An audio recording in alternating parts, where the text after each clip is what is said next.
everyone, Christine Altos here, and today is December the 31st. It is the last day of 2012, and I'm so excited to be making this video because there has been a lot of things going on this year that I wanted to share with you. I had made a post on Facebook that I was going to make this video today and wanted to hear from you on what you wanted me to talk about, and I got some really great responses, and thank you so much for that. It really shows me that these videos are helping you and encouraging you to develop more personally.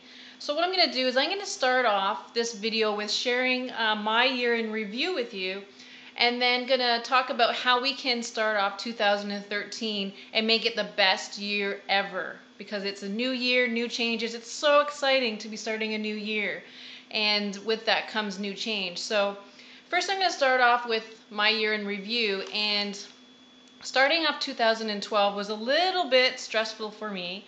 I had made the decision to start homeschooling my children, and for me to do that, it took a lot of courage, a lot of time in prayer, and a lot of time really talking with my family to find out if this is something we really wanted to do. And it was something we wanted to do. I was up for the challenge, and I knew it was the best decision for my family. So we started to homeschool. Now, with me homeschooling and being an entrepreneur, I of course have two businesses running out of my home now, and of course my husband's business. So in total we have three businesses running out of our home now. I'm homeschooling, and with all that came a lot of change in our life, and with good and the negative, but the negative part really turned into a positive because it really showed me that I had to change myself inside to be able to handle all this change. So it was the best decision we have ever made, because 2012 has been an incredible year for us and really showed us the type of people we are and who we want to be.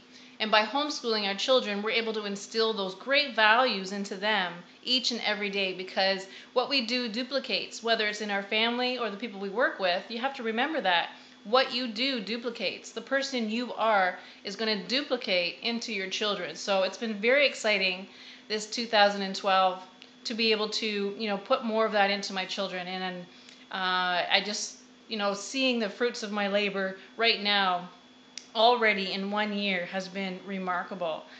And in this past year I have really built some incredible relationships in business and in my life.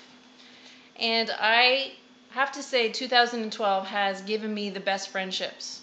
I've really, nailed down some rock solid business relationships that are going to last a lifetime. And I've also nailed down some rock solid family relationships, and also personal friend relationships that I know are going to be there for the rest of my life. So 2012 has really meant a lot to me because I've been able to really grow personally. And by growing personally, I have been able to really change how my life has turned out. Because through personal growth, it affects every area of your life. And since I started doing that, it has, taken my personal growth seriously. It has completely changed my life, because it has allowed me to grow into the person I want to be, so I can reflect that into my children. It has allowed me to grow personally so that I may be a better wife and a mother. It also has allowed me to grow into the leader that I want to be, the leader that I follow. And so by growing personally, I do something every day to improve myself. I want you to think about this, because most people will finish their education, whether it be college, university, even high school, and move into the working world. And what do they forget to do? They forget to keep growing personally, because it's you personally that writes your story, right? So if you're not growing personally, how are you going to improve your story? It's just going to stay the same. It's going to be kind of stale. We don't want to be stale bread or whatever becomes stale. We don't want that. We want to improve our lives. We want to keep flourishing as a person, so that our family life keeps improving, so that our business life keeps improving, or our work environment keeps improving. Our Our friendships keep blossoming and growing and spreading throughout the world. So if you're not growing personally every single day, then these things can't happen for you. You have to grow personally. This past year, I have read more books than I have ever read. And for me, that's a huge accomplishment because I'm one of those people that did not like to read. I thought, I can't sit down and read. How am I going to find the time to do that? But you know what? You have to make the time. You're worth it. Your personal growth is worth it. No matter what it is you're doing, you need to grow personally. And you know, committing myself to these videos have really helped me grow personally because I've been doing these videos while following the John Maxwell Daily Reader. And by doing that, it is keeping me accountable to be the type of person that I'm trying to talk to you about. So it's so true. The more you teach on something, the more you grow personally and the more you apply it to your life because it's accountability. You're keeping yourself accountable because what kind of leader are you? What kind of person are you being if you're not doing what you're preaching, right? You have to do what you teach.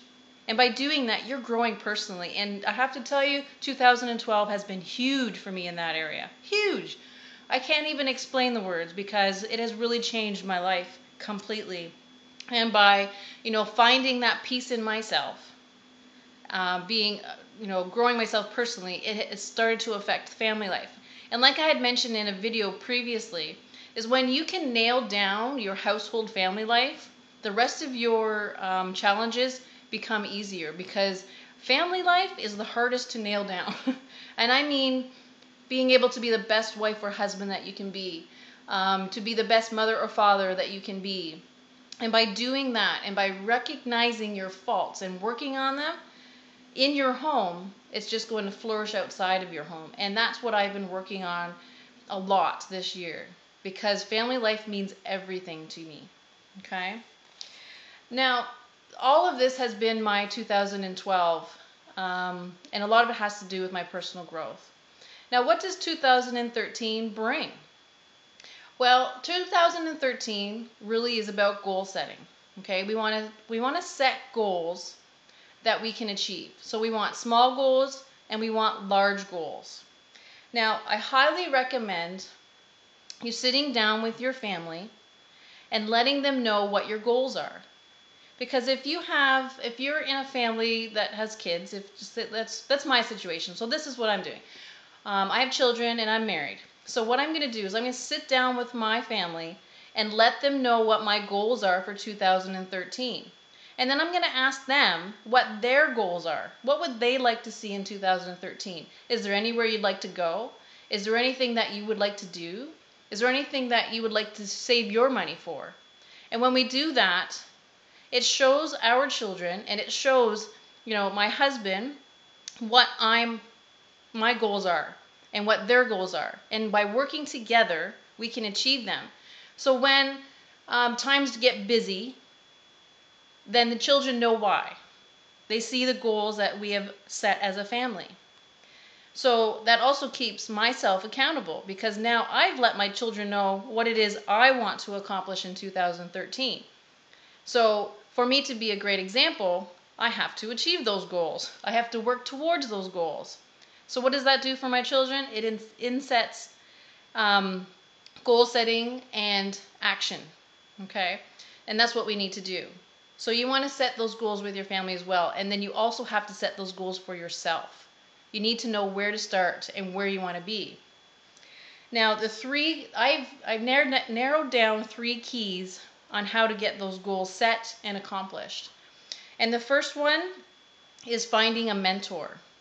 Whatever it is you're doing in life, you need to find a mentor that has already done it. Someone that you want to follow, and you need to mentor under them. So it doesn't matter what area of your life. You need to find someone that has already done it, and you need to follow them. And I don't mean just follow them, I mean contact that person. Tell them that you want to be mentored under them. And work with them because they've already done it, so they can show you how. And the second key to achieving your goals is, I've got it right, accountability, being accountable. So by having the first key, your mentor, Your second key just really does fall into place, and that's accountability. Because you need to keep yourself accountable for everything that you do.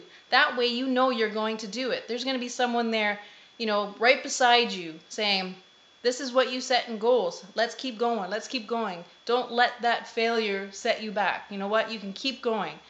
You need somebody to be accountable for you so that you can hit your goals. If you don't, you will find excuses. I've been there in the past. I've found every excuse in the book not to do something because I was afraid. I didn't, have that mentor to push me. But you have to have that. It is so crucial in success to have that. And the third key, of course, is your mindset. Mindset is the third key. It is, the biggest key of them all, is your mindset. If you have a mentor set in place and they are keeping you accountable to what your goals have been set, then you have to know that your mindset has to be there as well. Because if you believe that you can do this, then you're going to accomplish it. But if you allow that little bit of doubt to set in your mind, guess what's going to happen? You're going to start procrastinating. You're going to start making up excuses. Well, guess what? Those are all lies. If you have a goal in mind, you need to sit there and you need to visualize yourself there at the end of 2013. You have to see yourself there. And then you have to believe in yourself. I believe in you. I believe in myself. I believe that we all can achieve our goals when we put our mind to it. Okay? So remember those 3 key ingredients that you need to be able to set your goals and put them into action. You need a mentor, you need to have accountability, and you have to have the mindset set in place to do that. Okay? Now, the first key, when you get a mentor, those other 2 keys are going to be so easy. They're going to go right into the keyhole and turn for you and open that door. Okay? So just remember those 3 things. Okay? And keep working on them. Stick to them. Don't ever let anybody take it away from you. This new year is a new chapter in your life. And you need to write your own story. Who cares what happened in 2012 that may have set you back? The great thing about a new day is you get to rewrite your story. Rewrite it. Throw out the pencil. Get a new one. Whatever it takes to write your story. Get in tune with yourself. Set those goals and know what it is you want. Everyone is where they are right now in life because of the actions they have taken. And for change to happen, you have to change things. No one else is going to do it for you.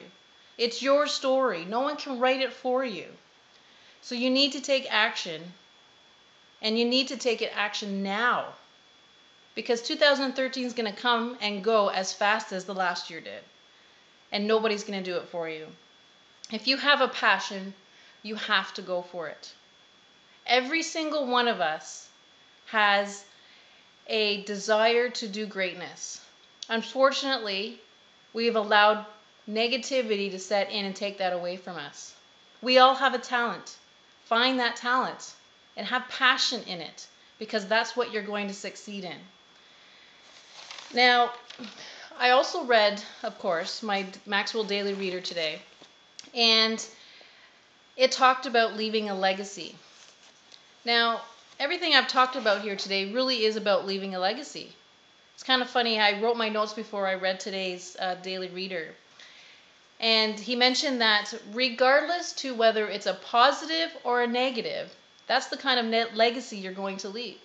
So would you like to leave a legacy that lives on in other people, that is so positive that you'll be remembered for just what kind of happiness you brought into their life, what joy you brought into their life, the no-quit attitude, the goal-setting person that they have been looking for? Then you know what? That's the legacy you want to leave. But if you don't, you can also leave a negative legacy. A negative legacy where people won't be thinking of those great things that they should be. And a legacy really isn't about leaving possessions. You don't want to leave a legacy where people remember the things, but what you did for them, how you made them feel. That's what's important. Spend time reflecting on the last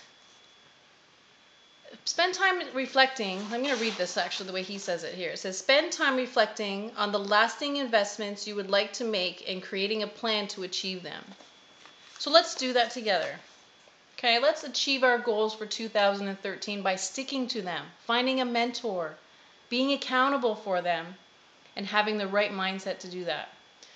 Thank you so much for 2012. It has made, with you watching my videos and giving me your feedback has really meant the world to me. It just makes me know that I'm doing something good out there. I have a lot of goals set for 2013, and I would love to achieve them with you. So rock out 2012, and I really, really hope that God gives you his richest blessings into your 2013. Have a wonderful evening, everybody. See you next year on the next video, and God bless. Bye-bye.